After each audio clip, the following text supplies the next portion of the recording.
Hi, this is Colette from Soul Life Loving, and I'm still on the teachings and learnings about intentions and manifestations, and how by the age of 5 I'd learned how to cast an intention and then work towards it. And part of that, I was allowed way up, a few miles up the road from me, there were quite a few stables, and it was usually women, had little stables with a little group of, say, 5 ponies, and young girls would go there and they would muck out and walk the lessons around and everything, and at the end of the day they would get a free ride. And I found this in one of my wanderings, so I went and asked this lady, could I come regularly? And I love horses, and she said yeah. So off I went. That's where I used to go every weekend, and in my head I thought, if I get really, really good at this, I've got a job for the future, and if I have a job for the future, I can leave. Maybe they'll let me sleep in the hay room. That would have done for me. As long as I had food, I was really competent. I was a really competent little girl. And what I didn't know I had then was an aura around me, like a healing aura. Because I didn't know then that I'd come from this way long line of healers after the little girl. They've all been healers, and I didn't realise that I had this thing that was outside, presence that was outside of me, that calmed things. So I could go into, because I used to take my book with me, I'd go into a loose box with a bit of a fractious horsey and sit in the corner, and I would read with my lunch, and I'd share it because I'm not mean, and the horse would calm down. And I'd rather have been on my own with the horse than being with the other kids, because I couldn't handle their noise, and all the silliness that goes with being a normal child, because I wasn't that kind of a child. I brought my flask. I can't be arsed making a brew in the shed. It's such a palaver. So I've got my... Oh, is it going to make that noise? Oh. Usually get burnt fingers as the steam comes out. Anyway, I love my flask.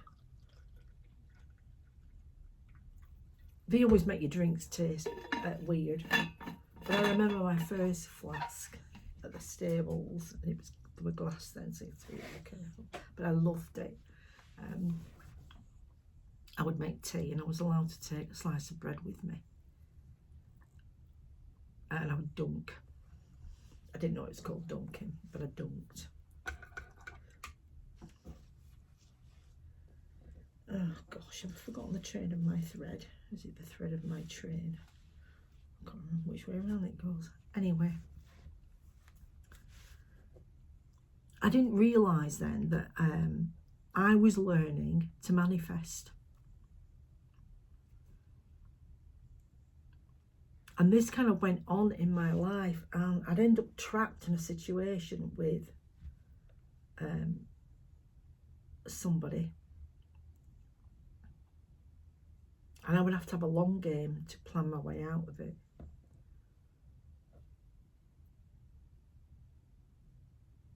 And I got really, really good. So, for example, I love being by the sea, but we were landlocked in the hills. So to comfort myself, because there was such a yearning in me, I was in my 20s then. I might have been in my 30s, but anyway. I'd go to the library. You could borrow cassettes then. And I had a double tape machine, and I would get a C90 tape, and I would copy and repeat this and then turn it over, couple repeat. And I did that for 2 tapes. And it was seagulls calling. I had that noise on it on a repeat, and I would have waves noises coming in. So there would be calling seagulls, and then you'd have wave sounds, and then I would have a biplane going over, and then maybe an odd bell would go ding, like a church bell in the distance. And these would be on these C90 tapes, and they would just be on repeat. And it was really funny because sort of 12 years or so later, I'm sat there at the sea. I live by the sea, and there's the seagulls and the wave sounds and this biplane and then this distant bell. And it's when that happened, I was sat with somebody else that I lived with at the time then, and they said, "Oh my God, it sounds like just like your tapes that you did." And I thought, yeah, it does. It's identical. It's absolutely identical. And I know that that person said that because Spirit made them say that so that I would connect. Because I didn't know the word in then, but I needed to connect with that lesson. That all those years ago was my intention, and I made it happen one way or another. And that all came from when I was 3, and I made that first intention. That I had this ability, and I also had this ability, this gift given me, not that I made it, a gift from Spirit, that anybody that was around me was affected by this stillness in me. And I know that was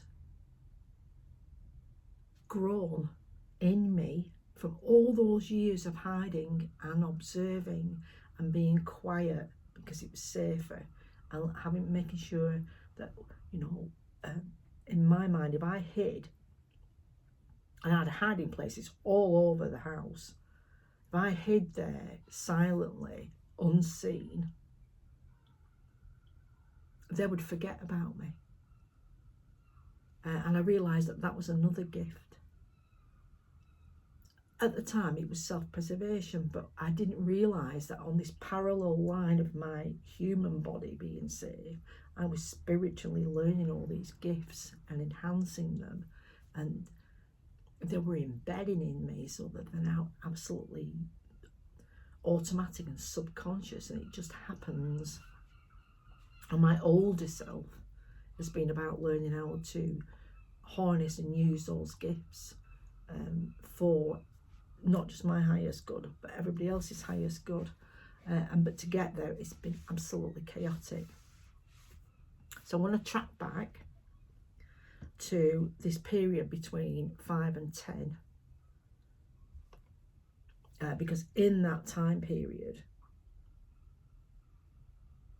severe molestation happened, and that altered my trajectory. I know in hindsight now that all this abuse that I went through was also had happened on that timeline.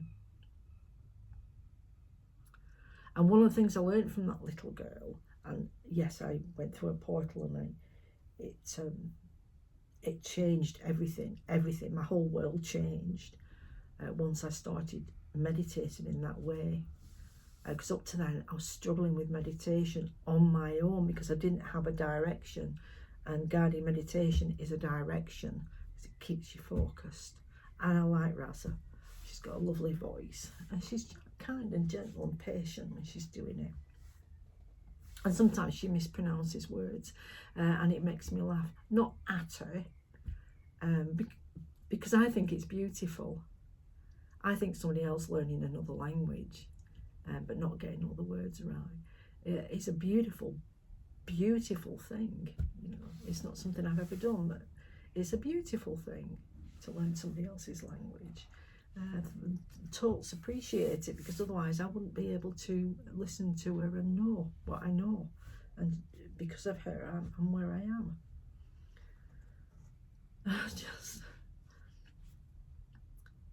So I don't know this time period when that happened.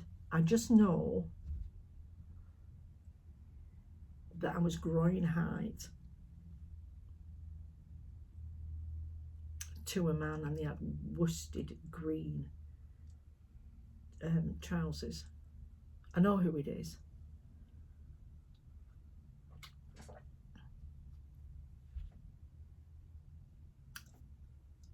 Somewhere between 5 and 9, somewhere in that gap, this started to happen, and that drove me even more inwards, because that's what happens. You know, I don't.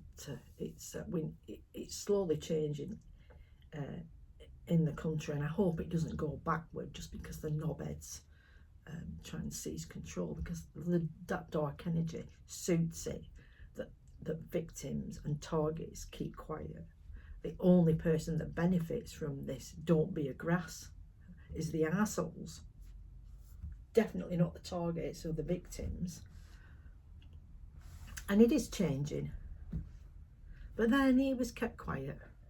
It was definitely kept quiet. Everybody kept quiet. But it was happening on the street.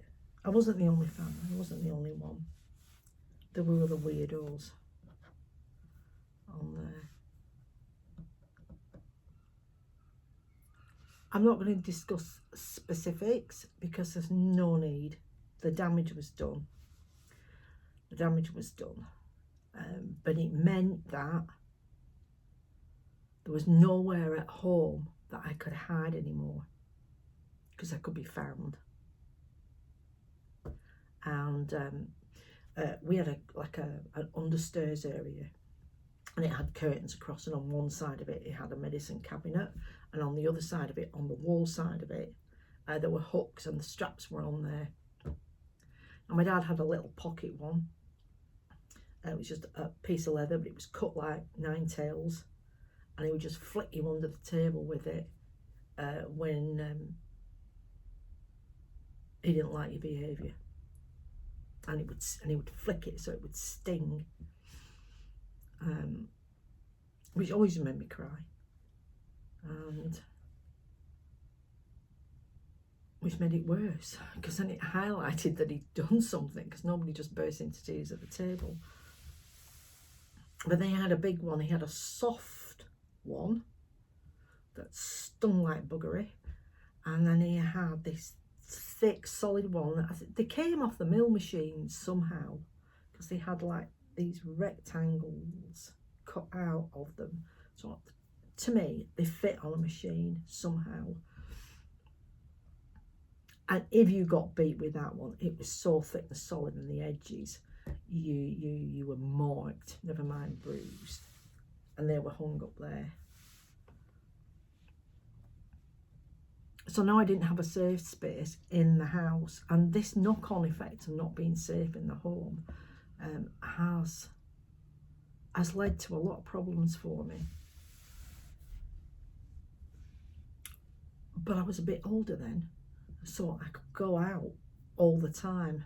They wouldn't let me have a lock on the door. Well, as soon as I got a lock on the door, I couldn't sleep. I was constantly looking behind me or looking up at the door and looking up at the door, and I was exhausted. And my mum would wake me up in the morning and I'd be absolutely shattered, and she'd be naughty because I was knackered. But I couldn't fall asleep. I used to sing myself to sleep until I could hear my dad snoring. And he must have known what I was doing, but I outwore him. I stayed awake longer than him because he had to get up for work and he was knackered. And I outwore him, so he had to go to sleep. And the guides, being the guides, because my dad was in the war and he was badly injured, the guides gave me war songs, trench songs, And I would sing from my kind. They would give me these songs, and I would, because I just parroted, I was used to parroting, and I would just sing these war songs at him from the trenches. I didn't realise in hindsight, you know, what a defence and what an attack that actually was, because he never talked about it. So none of them ever talked about the war. Only the people that managed okay in the war ever talked about the war. They didn't talk about the war. But the fact that I was called Colette, and it turned out that when he was badly injured, I think he was only about 19-ish, and it was in France, and she was one of his nurses, and because of her she saved his leg. And my dad had 3 sons before he had me, and I think that's why it was passed on. How this man could read and carry around with him a leather-bound little copy of Khalil Gibran and behave the way that he did. He gave me that book because he knew I was a reader, and I tossed it because it was his. Now, every now and then, a Khalil Gibran quote comes up, and I think, oh, he was actually really nice. He sounded really nice. I hope he's not a weirdo, because a lot of what he says I really liked. But yeah, that was his. So that's why I'm called Colette, because of that. Didn't make my mum very happy. Didn't make my mum very happy, because it's like naming your daughter after your mistress, you know. Just, I'm sure there was nothing impropriety going on, because he was way too badly injured, but it definitely was love for him. And I wasn't safe anymore. I just wasn't safe anymore. So now I had an extra problem, because now I couldn't sleep. When I slept in the same room as my brother, even though he would hurt me, he didn't come in when there was 2 of us in there. Once I was in there on my own, different matter altogether. Didn't learn this lesson, but that's how it was. So I learned to survive with very little outside, in nature,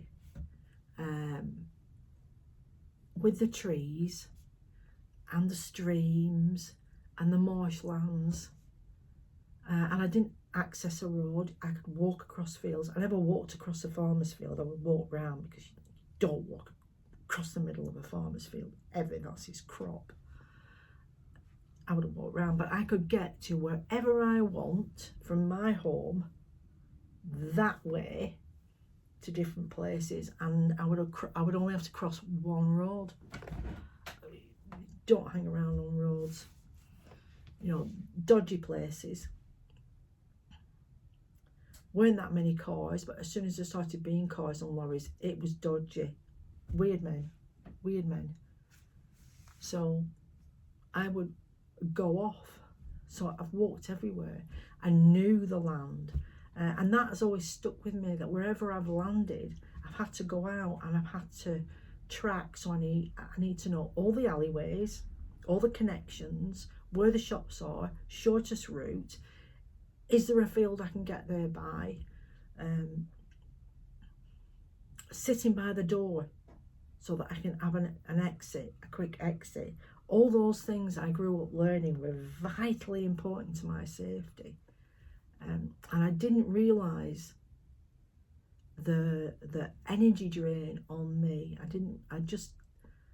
The stress levels, the permanently being on DEFCON 5 and being ready to go,